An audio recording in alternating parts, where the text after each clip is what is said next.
जबलपुर नामक एक छोटे से गांव में हरिया और सुषमा नामक दो पति पत्नी रहते थे। वह दोनों अपने खुद के खेत में आलू की खेती करते थे और हरिया उगाए हुए आलू को सेठ धनीराम के यहाँ बेच आया करता था। आलू को बेचकर उसे जो पैसे मिलते थे उससे हरिया और सुषमा अपना गुजारा करते थे।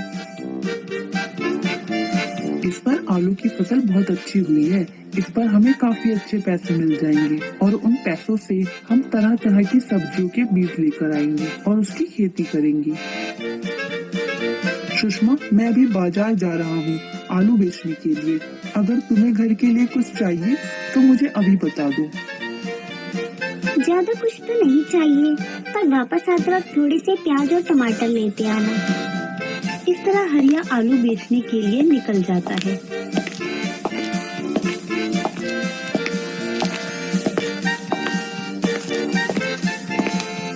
सेठ धनीराम जी, इस बार आलू की फसल बहुत अच्छी हुई है और इस बार आलू भी ज्यादा हुए हैं। हाँ, इस बार आलू की फसल तो तुम्हारी बहुत अच्छी हुई है, लेकिन इस बार मैंने राजू की आलू की फसल खरीद ली है, तो मुझे अभी और आलू की जरूरत नहीं पड़ेगी। तुम ये फसल किसी और को बेच दो। पर मालिक, मैं कहाँ फसल बेचूंगा? मैं तो सालों से आपको ही फसल बेचता आया हूँ। अरे कहीं भी बेच दो, बाजार में तुम्हें बहुत सारे फसल के खरीदार मिल जाएंगे। इस तरह हरिया अपने आलू की फसल को लेकर बाजार में अन्य खरीदार के पास जाता है, मगर कोई भी आलू की फसल खरीदना नहीं चाहता, क्योंकि उन्होंने पहले से ही आलू की फसलें खरीद ली थी। हरिया निराश होकर आलू की फसल को लेकर घर आ जाता है। अजी, क्या हुआ? तुम ये आलू की फसल वापस क्यों ले आए? बेचा क्यों नहीं इसे बाजार में? अब मैं तुम्हें क्या बताऊं? इस साल सेठ धनीराम जी ने किसी और की आलू की फसल खरीद ली है और बाजार में मैंने जिन्हें भी आलू की फसल बेचना चाहा, उनने पहले से ही आलू की फसलें खरीद रखी है। इसलिए ये मेरी आलू की फसल नहीं बिक पाई। अब पता नहीं क्या होगा। अगर आलू की फसल नहीं बिकी तो इस साल फसल उगाने के लिए पैसे भी नहीं होंगे। पता नहीं अब क्या होगा, कैसे ये फसल बिकेंगी। आलू की फसल ना बिकने के कारण हरिया और सुषमा बहुत उदास हो जाते हैं। हरिया को इस बात की चिंता सता रही थी कि अगर आलू की फसल नहीं बिकी तो इस साल खेती के लिए वह पैसे कहां से लाएगा। मैं सोच रही हूँ इस साल हमारे आलू तो बिक नहीं पाए, तो हम आलू का कुछ व्यापार ही खोल लेते हैं।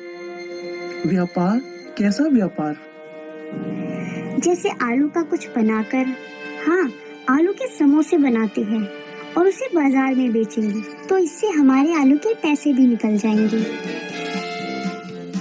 हाँ, ये तुम सही कह रही हो। आलू का समोसे से ज्यादा अच्छा उपयोग तो हो ही नहीं सकता। इस तरह हरिया और सुषमा मिलकर बाजार में समोसे की एक रेडी डालते हैं और उस पर समोसे बनाने लगते हैं। हरिया की रेडी के बगल में एक शाम पकोड़े वाली अपनी रेडी लगाया करता था। वह बहुत ही स्वादिष्ट पकोड़े बनाता था, जिसकी वजह से उसकी दुकान पर काफी भीड़ रहा करती थी। पर वह आदमी बहुत लालची था। वह किसी को भी अपनी दुकान के सामने रेडी नहीं लगाने देता था। अगर कोई उसकी दुकान के सामने रेडी लगाता था तो वह कुछ न कुछ चालाकी करके वहां से उसे हटा ही देता था। अरे, ये किसने मेरी दुकान के सामने नई दुकान खोली है? लगता है अब इसकी दुकान को भी हटवाना ही पड़ेगा। ऐसा सोचकर शाम अपने एक साथी को हरिया की दुकान पर भेजता है।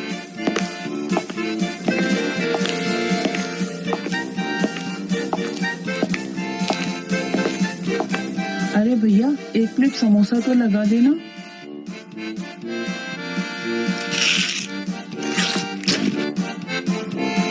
अरे छी छी छी, ये कैसा समोसा बनाया है? ना ही इसकी चटनी में स्वाद है और ना ही इसके समोसे में। इतना घटिया समोसा तो मैंने आज तक कभी नहीं खाया। जब समोसा बनाना नहीं आता तो इसकी दुकान क्यों खोलते हो? इस तरह वे आदमी हरिया को खूब खरी खोटी सुनाकर बिना पैसे दिए वहां से चला जाता है। उस आदमी के जाने के बाद हरिया की दुकान पर कोई ग्राहक नहीं आता। ऐसे ही शाम हो जाती है और हरिया के एक भी समोसे नहीं बिकते। हे भगवान, आज के तो सारे समोसे बच गए, एक भी समोसा नहीं बिका। इन बचे हुए समोसे का हम क्या करेंगे? इतने सारे समोसे तो हम खा नहीं पाएंगे। एक काम करते हैं, इन बचे हुए समोसों को गरीबों और बच्चों में बांट देते हैं। हाँ, ये ठीक रहेगा। सुषमा, तुम घर जाओ, मैं ये समोसे बांट कर आता हूँ। ऐसे ही सुषमा घर चली जाती है और हरिया सारे समोसे लेकर गरीबों और बच्चों में बांट रहा होता है कि तभी पेड़ के नीचे बैठे एक साधु बाबा की आवाज आती है। अरे बेटा, कुछ खाने को है? मैं कई दिनों से भूखा हूँ।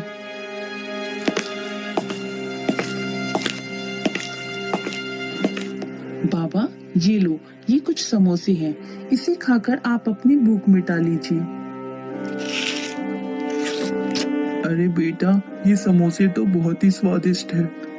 क्या आपको ये समोसे स्वादिष्ट लगे? ये समोसे आज हमने पहली बार ये सोच के बनाए थे कि बाजार में बेचेंगे तो इससे कुछ आमदनी हो जाएगी, पर वहाँ पर लोगों ने जब समोसा खाया तो उन्हें ये समोसा बिल्कुल पसंद नहीं आया। इस वजह से आज हमारे एक भी समोसे की बिक्री नहीं हुई। बेटा, मैं तुम्हारी ज्यादा मदद तो नहीं कर सकता, पर मेरे पास ये एक पाउडर है। इस पाउडर को जब तुम समोसा बनाओ तो उसके मसालों में मिला देना। इससे तुम्हारे समोसे का स्वाद बढ़ जाएगा और तुम्हारे समोसों की खुशबू से ही लोग तुम्हारे ठेले के पास खींचे चले आएंगे। पर बाबा, इस पाउडर में ऐसा क्या है? बेटा, ये एक चमत्कारी पाउडर है। मैं कई दिनों से यहाँ भूखा बैठा था, पर किसी ने मुझे खाना नहीं खिलाया। तुमने मुझे खाना खिलाया। मैं तुम्हारी निस्वार्थ सेवा से बहुत खुश हुआ, इसलिए मैंने तुम्हें यह चमत्कारी पाउडर दिया। इस चमत्कारी पाउडर के इस्तेमाल से तुम्हारे खाने में स्वाद बढ़ जाएगा। पर ध्यान रखना, कभी भी जिंदगी में लालच मत करना और गरीबों की हमेशा मदद करना, तभी ये चमत्कारी पाउडर काम करेगा। आपका बहुत बहुत धन्यवाद बाबा। ऐसे हरिया वो चमत्कारी पाउडर लेकर घर आ जाता है और उसके बारे में अपनी पत्नी सुषमा को बताता है। ऐसे ही अगले दिन हरिया और सुषमा बाजार में समोसे की रेडी लगाते हैं और इस बार बाबा के कहे अनुसार हरिया उन समोसों के मसालों में चमत्कारी पाउडर डाल देता है और फिर समोसा बनाता है। समोसे के बनते ही समोसों की खुशबू से लोग हरिया की रेडी की तरफ खींचे चले आते हैं। अरे वाह भाई, कितनी सुगंधित खुशबू है। मेरे लिए एक प्लेट समोसा लगा देना।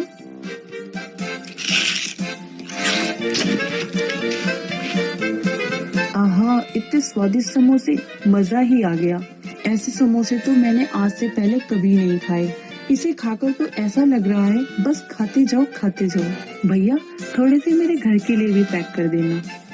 ऐसे में आदमी उन समोसों की खूब तारीफ करके वहाँ से चला जाता है। इस तरह धीरे धीरे हरिया की रेडी पर खाने वालों की भीड़ लग जाती है और उन सबको हरिया द्वारा बनाए समोसे बहुत स्वादिष्ट लगते हैं। अरे भैया, तुमने तो बहुत स्वादिष्ट समोसे बनाए हैं। ऐसे समोसे तो मैंने पहले कभी नहीं खाए। हरिया की रेडी पर अचानक इतने खाने वालों की भीड़ देखकर श्याम बहुत हैरान हो जाता है। अरे, मैंने तो सोचा था ये आज अपनी रेडी यहाँ से हटा लेगा, पर लगता है ये ऐसे नहीं मानेगा। श्याम फिर से अपना एक साथी हरिया की रेडी के पास भेजता है। अरे भैया, जरा एक प्लेट समोसे तो लगा देना।